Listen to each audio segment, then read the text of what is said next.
Hello everyone, and welcome to this video that's a little bit different from my normal videos. I'm not doing a tips or a city building video this week. This week is all about the global game jam that happened last weekend, and I just wanted to show you what I entered into that.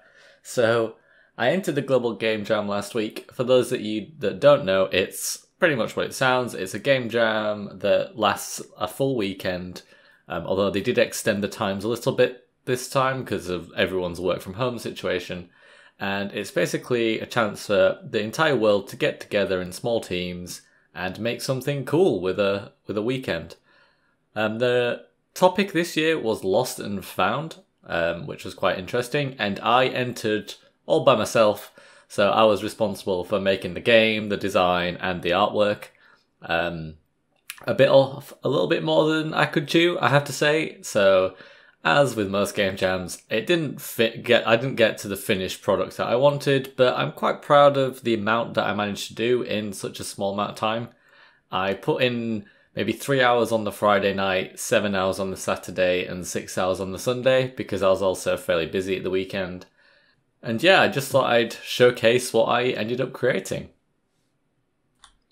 So this is what I ended up creating. It's a roguelike. You can see from all the lovely artwork that I did all the pixel art myself, but the mechanics are actually based on crafting.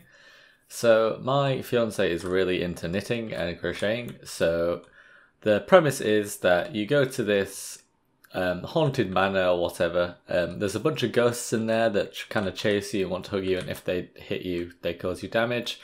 And then to pacify the ghosts rather than killing them, you have to make them a nice scarf to wear. So using the wool, you can see I've got a list of wool on the side that are all different colours, and you can pick a primary and a secondary wool colour, and you can see that the colours of the things I would craft change depending on what colours I've got selected. So I can craft a scarf that is red as a primary and purple as the secondary colour, and then if I fire that at the ghost, it becomes really happy and it stops chasing me and it can no longer hurt me and stuff like that. So I'm quite happy with how it turned out. There's other enemy types, so if I craft another scarf and I fire it at this skeleton, it will not affect the skeleton, because obviously skeletons want nice woolly sweaters and not scarves.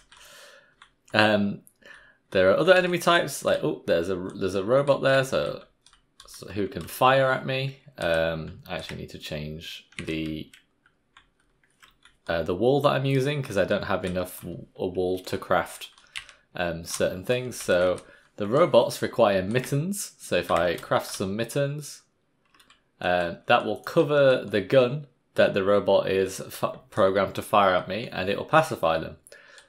And honestly, that's about as far as I got. I had this quite nice little cool system. I've got some good mechanics in here. Like, I really like the transitioning from the different rooms. I've got the crafting mechanics, obviously, the shooting mechanics. The skeletons don't actually harm you. They steal wool from you. Oh, they do both, apparently.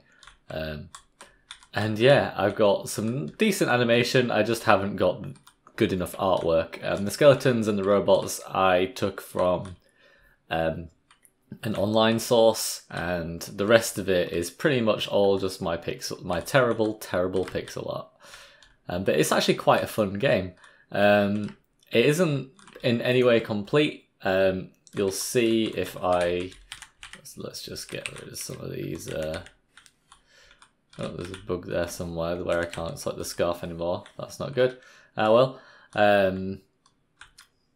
you see if I go full health, I get game over screen, I get kicked back into the main menu, go through some story stuff, and then it'll kick me back into the game. So I do have a full game loop, but the actual game itself, there are some holes in the world. I didn't manage to create a full world in time.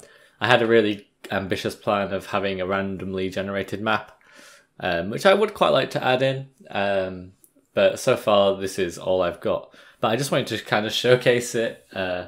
If you're interested in making games, game jams are such a great tool and experience to go through to actually help you become a proper game developer, because it's about rapid development, it's about trying out new ideas, seeing what works, seeing what doesn't. You tend to work in areas you wouldn't normally work in. Like I would never normally be working in art or design, or like I've never really done a crafting mechanic before. So some of it was quite new to me. I did this in Unity. I tend to use Unreal mainly, but this is the first time I've really done a 2D game as well. So yeah, lots of cool stuff to be learnt there, and just really useful. And you should always try and do something a little bit interesting and a bit different. Yeah, so that's all I really wanted to show off. Let me know what you think. Hopefully I'm going to do a part 2 of this video, where I'm going to actually spend some more time to fill in and get the game how I wanted it to be. So for instance, if I go to craft a scarf of this colour, right now it always just shows up as red on the ghost. I had planned to have that be whatever colour the projectile you sent was, but I just completely ran out of time. So yeah, let me know what you think in the comments, and I hope to see you in the next video. Thank you very much for watching. Bye for now.